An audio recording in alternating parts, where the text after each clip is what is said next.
भारत के अमेरिका जो है वो भारत के साथ ही कदम से कदम मिला के जुड़ा हुआ है, क्योंकि जो ये डोनाल्ड ट्रंप अब जीते हैं, आपने जीतने के बाद उनका बयान नहीं सुना था, I love India, I love Hindus, I love Bharat. क्यों बोला उन्होंने?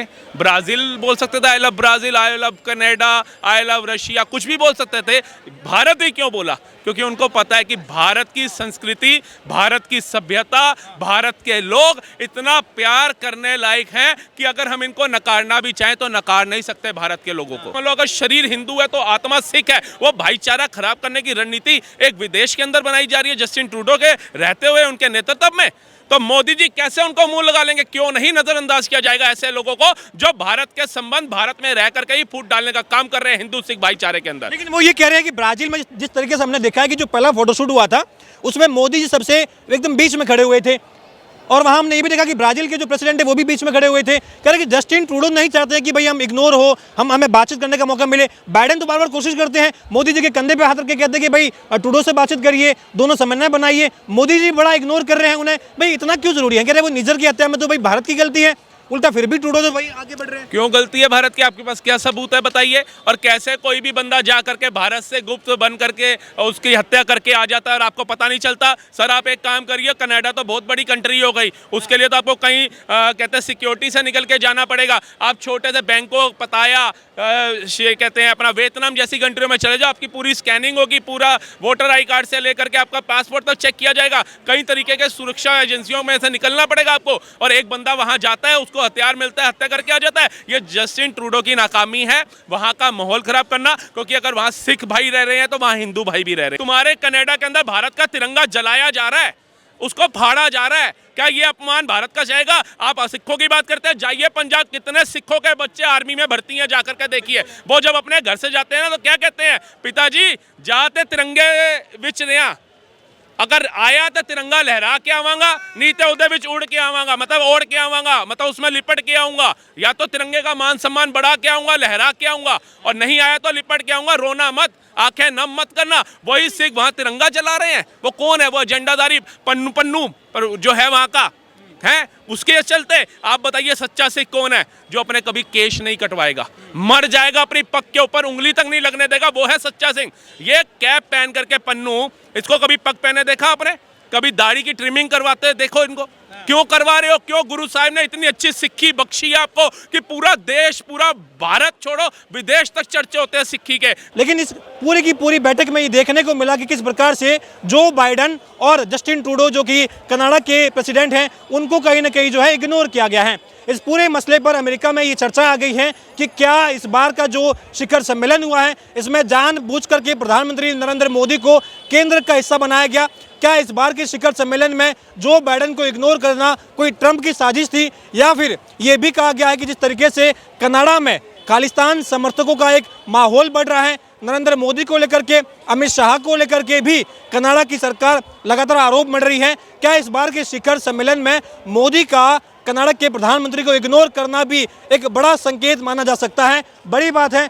हमारे साथ कई लोग मौजूद है। सर, हमने देखा कि जो ब्राजील का रियो डी जेनेरियो है, G20 शिखर सम्मेलन हो रहा था, प्रधानमंत्री नरेंद्र मोदी वहां पर केंद्र का हिस्सा माने गए हैं। वहां जब फोटोशूट हुआ गया तो मोदी जी बीचों बीच खड़े थे। हमने ये भी देखा कि लुला डी सिल्वा जो कि ब्राजील के प्रेसिडेंट हैं, वो भी वहाँ मौजूद थे, लेकिन ना तो बाइडेन मौजूद थे पहले फोटोशूट में, ना वहाँ पर जो है जस्टिन ट्रूडो मौजूद थे। कुछ लोग कह रहे हैं कि मोदी इतने अब बड़े हो गए हैं कि भाई अमेरिका के राष्ट्रपति भी साइडलाइन हो गए हैं, जस्टिन ट्रूडो भी साइडलाइन हो गए हैं, ये भारत का समय है। मानते हैं कि भाई भारत का समय आ चुका है क्या? ये बिल्कुल भारत का ही समय है, और ये हमारे लिए गर्व की बात है कि हमारे मोदी जी हमारे भारत का मान सम्मान इतना बढ़ा रहे हैं कि जो अपने आप को सुपर पावर कंट्रियां कहती थी, जो बोलते थे भैया जी अगर तुम्हारे यहाँ पे एक बिजली बम भी कोई फेंक गया तब भी हमारे यूएनओ में आओ, हम बात करेंगे, तब देखेंगे उसने फेंका भी है नहीं फेंका। लेकिन आज 2014 से टिल 2024 10 साल हो गए मोदी जी के कार्यकाल को, 11वां साल चल रहा है। आप देखिए जितनी G20 हो, जितने बाहर के सम्मेलन हो, सब में हमारे प्रधानमंत्री प्रथम पंक्ति में पाए जाते हैं। जबकि एक्स हमारे प्रधानमंत्री जो थे, वो एक गाना आया था, कहाँ गया उसे ढूंढो, ऐसे देखना पड़ता था कि हमारे मनमोहन सिंह जी हैं कहाँ, इंदिरा गांधी जी हैं कहाँ। लेकिन आज हमारे लिए बहुत गर्व की बात है कि बाइडेन जब अभी थोड़े टाइम पहले एक मीटिंग के अंदर मोदी से पीछे से मिल करके आए, गले मिले, हाथ मिलाया। जस्टिन ट्रूडो पहले आए, लेकिन जस्टिन ट्रूडो को देखना चाहिए कि भैया जी आपके विदेशी संबंध कितने मजबूत हैं उसको लेकर के चलो। सिर्फ अगर वहां पर कुछ लोग खालिस्तान का एजेंडा चला रहे हैं, आप उसके समर्थन के चक्कर में भारत के विपक्ष, भारत के विरुद्ध कुछ गलत बोलोगे तो ये मोदी सरकार है, ये विपक्ष की सरकार नहीं है हमारी जो शांत बैठेगी, चाहे उसके भारत के ऊपर जितना मर्जी आप आक्रमण करें बातों का। हमने ये भी देखा कि इस बार जिस तरीके से भारत और कनाडा के रिश्तों की जो बातें हो रही हैं, बार बार कहा जा रहा है कि मोदी की बढ़े विदेश नीति बहुत अच्छी हो। हमने पाकिस्तान का हम जिक्र करते हैं, अफगानिस्तान का जिक्र करते हैं, हम रशिया की बात करते हैं, यूक्रेन की बात करते हैं, कह रहे मोदी जी की कहीं ना कहीं जो मौजूदगी है हर जगह देखने को मिलती है। कह रहे कनाडा में क्या कारण रहा कि वहां पर मोदी जी के कार्यकाल में भाई भारत और कनाडा के रिश्ते इतने खराब हो गए जो आज तक नहीं हुए थे। विपक्ष तो यही कह रहा है कि मोदी जी की विदेश नीति में भारत कनाडा जो है दुश्मन बन गए हैं। देखिए, हमारे मंदिरों को बचाने के लिए, हमारे सनातन धर्म को बचाने के लिए गुरु साहिबों ने अपनी शहीदियां दी हैं, इससे कोई भी वंचित नहीं है, इससे कोई भी ये नजरअंदाज नहीं कर सकता। लेकिन जस्टिन ट्रूडो के प्रधानमंत्री रहते हुए वहां पर कैसे दिवाली वाले दिन कुछ विरोधियों ने, खालिस्तानी एजेंडाधारियों ने मंदिर पे हमला बोल दिया। क्या वो उस समय भूल गए कि इन मंदिरों के लिए हमारे गुरु गोविंद सिंह साहिब ने पूरा परिवार वार दिया था? इस मंदिरों के लिए गुरु तेग बहादुर साहिब जी ने अपनी शहीदी दे दी थी। क्या उनको जरा भी समझ नहीं आई कि हम क्या करने जा रहे हैं? और उस समय जस्टिन ट्रूडो की सरकार क्या कर रही थी वहां पर, आप बताइए क्या कर रही थी? ये कहीं ना कहीं पीड़ादायक बात है ना कि आज तक अंग से अंग मिलाकर के, मतलब समझ लो अगर शरीर हिंदू है तो आत्मा सिख है, वो भाईचारा खराब करने की रणनीति एक विदेश के अंदर बनाई जा रही है जस्टिन ट्रूडो के रहते हुए, उनके नेतृत्व में। तो मोदी जी कैसे उनको मुंह लगा लेंगे? क्यों नहीं नजरअंदाज किया जाएगा ऐसे लोगों को जो भारत के संबंध, भारत में रह करके ही फूट डालने का काम कर रहे हैं हिंदू सिख भाईचारे के अंदर। लेकिन वो ये कह रहे हैं कि ब्राजील में जिस तरीके से हमने देखा है कि जो पहला फोटोशूट हुआ था उसमें मोदी जी सबसे एकदम बीच में खड़े हुए थे, और वहां हमने ये भी देखा कि ब्राजील के जो प्रेसिडेंट है वो भी बीच में खड़े हुए थे। कह रहे कि जस्टिन ट्रूडो नहीं चाहते कि भाई हम इग्नोर हो, हमें बातचीत करने का मौका मिले। बाइडेन तो बार बार कोशिश करते हैं, मोदी जी के कंधे पे हाथ रख के कहते हैं कि भाई ट्रूडो से बातचीत करिए, दोनों समन्वय बनाइए। मोदी जी बड़ा इग्नोर कर रहे हैं उन्हें। भाई इतना क्यों जरूरी है? कह रहे वो निजर की हत्या में तो भाई भारत की गलती है, उल्टा फिर भी ट्रूडो तो भाई आगे बढ़ रहे हैं। क्यों गलती है भारत की? आपके पास क्या सबूत है बताइए? और कैसे कोई भी बंदा जा करके भारत से गुप्त बन करके उसकी हत्या करके आ जाता है और आपको पता नहीं चलता? सर आप एक काम करिए, कनाडा तो बहुत बड़ी कंट्री हो गई, उसके लिए तो आपको कहीं कहते हैं सिक्योरिटी से निकल के जाना पड़ेगा। आप छोटे से बैंकॉक, पताया, कहते हैं अपना वियतनाम जैसी कंट्रियों में चले जाओ, आपकी पूरी स्कैनिंग होगी, पूरा वोटर आई कार्ड से लेकर के आपका पासपोर्ट तक चेक किया जाएगा। कई तरीके के सुरक्षा एजेंसियों में से निकलना पड़ेगा आपको, और एक बंदा वहां जाता है, उसको हथियार मिलता है, हत्या करके आ जाता है। ये जस्टिन ट्रूडो की नाकामी है, वहां का माहौल खराब करना। क्योंकि अगर वहां सिख भाई रह रहे हैं तो वहां हिंदू भाई भी रह रहे हैं। ऐसा नहीं है सिख नहीं है तो हिंदू नहीं है, दोनों जो हमारे जो है रह रहे हैं। अब उनको वहां भी कैसे लड़वाना है? क्योंकि जस्टिन ट्रूडो को पता है जब तक सिखों का समर्थन नहीं मिलेगा मैं दोबारा पीएम नहीं बन सकता वहां का। अब सिखों का समर्थन पाने के लिए इन्होंने ऐसे ऐसे एजेंडे चल दिए, क्योंकि आपको पता होगा कनाडा में भी चुनाव हैं। अब अपनी गद्दी बचाने के लिए अब भारत में हिंदू सिख भाईचारा खराब करने पे उतरा है, अब भारत से संबंध खराब करने पे उतरा है। अगर आपने कनाडा में काम किए हैं तो वो जनता आपको चुनेगी, कैसे ना करेगी? भारत में मोदी ने काम किया तभी तीसरी बार प्रधानमंत्री बने। लेकिन वो ये भी कह रहे हैं कि भाई ये मोदी का जो भारत है ये कहीं ना कहीं हस्तक्षेप कर रहा है, कनाडा के अंदर उसकी संप्रभुता है, उसका देश है। कह रहे कि भाई निजर की हत्या की जो कोशिश करी गई है उसमें अजीत डोभाल का नाम आ रहा है, गृह मंत्री अमित शाह का नाम आ रहा है, कह रहे जयशंकर का नाम आ रहा है। कह रहे अगर इन लोगों का नाम आ रहा है तो कहीं ना कहीं मोदी से तो मीटिंग करी होगी ना, या बिना मोदी की मीटिंग के ये कुछ कर रहे हैं? देखिए, जयशंकर जी भी पाकिस्तान गए थे एक मीटिंग के लिए, उन्होंने अपने हवाई जहाज से उतर के बस चश्मा बदला था, नजर का उतार के काला चश्मा लगाया था, तो वही इतनी चर्चाओं में आ गया था कि जयशंकर ने काला चश्मा क्यों पहन लिया, क्या करना चाह रहे थे? तो मोदी है भैया वो, अब क्या कहे कि तुम भारत को नकारते रहो। तुम्हारे कनाडा के अंदर भारत का तिरंगा जलाया जा रहा है, उसको फाड़ा जा रहा है, क्या ये अपमान भारत का जाएगा? आप सिखों की बात करते हैं, जाइए पंजाब, कितने सिखों के बच्चे आर्मी में भर्ती हैं, जाकर के देखिए।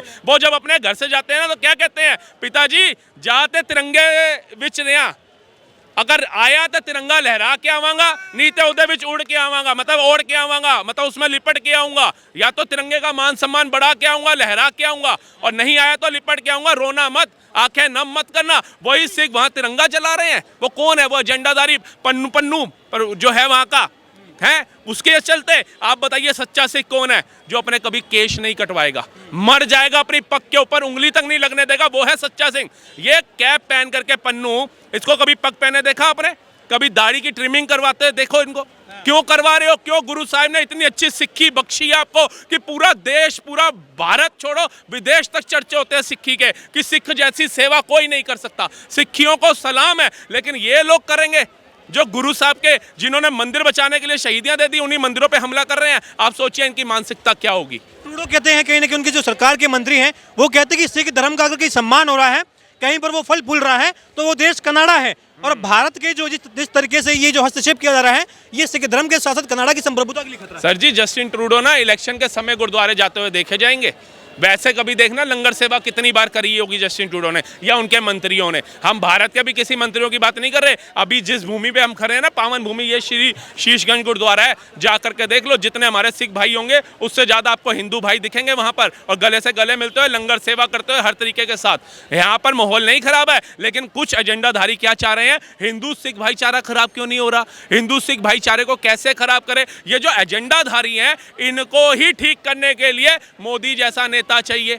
आप बताइए, मोदी जी जो जा रहे हैं गुरुद्वारे जा रहे हैं, तो क्या मेलो ड्रामा करके आ रहे हैं, बस मत्था टेका पग डाली आ गया, लंगर सेवा भी वहां कर रहे हैं। अपने आवास पे भी अगर गुरु ग्रंथियों को हमारे बुला रहे हैं, जब इंदिरा जी का टाइम था उनकी तलवार कृपाणें उतार दी जाती थी। आज आप वीडियो देखिए, हमारा तो शौर्य बढ़ता है, हम सोचते हैं ये दिखावा नहीं है, अपनी कृपाण ले करके जाते हैं, पग के साथ जाते हैं, खाना खाते हैं मोदी प्रधानमंत्री के साथ। क्यों इतना आदर, क्यों, आप बताइए।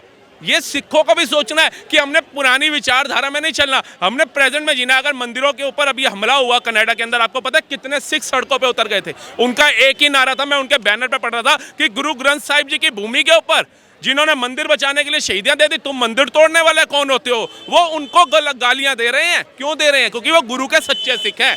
उनको पता है गुरबाणी क्या है हमारे लिए, शब्द क्या है हमारे लिए, वो उससे अलग नहीं चल सकते। लेकिन जिनका एजेंडा बन चुका है कि हमें खालिस्तान चाहिए, हमें खालिस्तान चाहिए, उसके लिए आप कुछ नहीं कर सकते। सर, अभी आपको क्या लग रहा है, जिस तरीके से हमने ब्राजील में देखा है, भारत की जो भूमिका देखने को मिली, प्रधानमंत्री का जो वहाँ पर कद देखने को मिला है, क्या इससे हम ये कह सकते हैं कि अभी वहाँ की, देखिए अमेरिका की ट्रम्प सरकार आ चुकी है, बाइडेन अब जो है वहाँ की प्रेसिडेंट नहीं रहे हैं, वहाँ इग्नोर होना मान सकते हैं कि भाई कुछ लोग कह रहे हैं कि भाई टेक्निकल इशू था, कुछ लोग कह रहे हैं कि जब फोटो सेशन हुआ तो वहाँ कुछ लोग मौजूद थे नहीं, इसलिए पहले हो गया, एक बाद में हो गया है।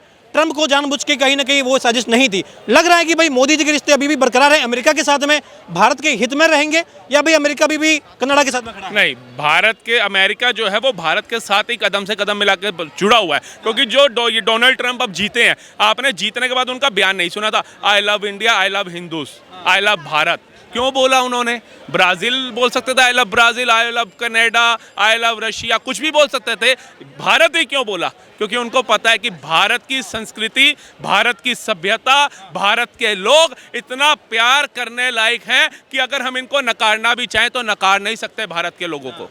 आप अगर, जो डोनाल्ड ट्रंप जब पहले भी आए थे, नमस्ते डोनाल्ड ट्रंप चला था नारा, तब भी आपने देखा था कितना प्यार मिला था उनको। क्या इंसान प्यार का ही तो भूखा है सर। पैसा 2 रुपये कम कमा लेगा या कोई 2 रुपये ज़्यादा कमा लेगा। अब ऐसा तो है नहीं कि कोई गरीब मेरे से बात करने आएगा तो मैं उसको धिक्कार दूंगा, मैं उस आदिकाल में जी रहा हूँ छुआछूत वाले में, नहीं। तो डोनाल्ड ट्रंप को ही पता है कि आज भारत के साथ हाथ साथ मिलाने में उसका फ़ायदा या नुकसान है। बाइडन ने मना किया था ना, डोनाल्ड ट्रंप तो अब आए हैं, बाइडन ने तो मना किया था रशिया से तेल मत लेना, रशिया से कुछ मत लेना। ये भारत ने लिया, रूबल में लिया। क्यों लिया? भारत तो तब भी नहीं डरा था, वो आज भी नहीं डर रहा। और ये वो काल है ही नहीं, ये 2014 का नया भारत है। ये डरता नहीं है, डराता है।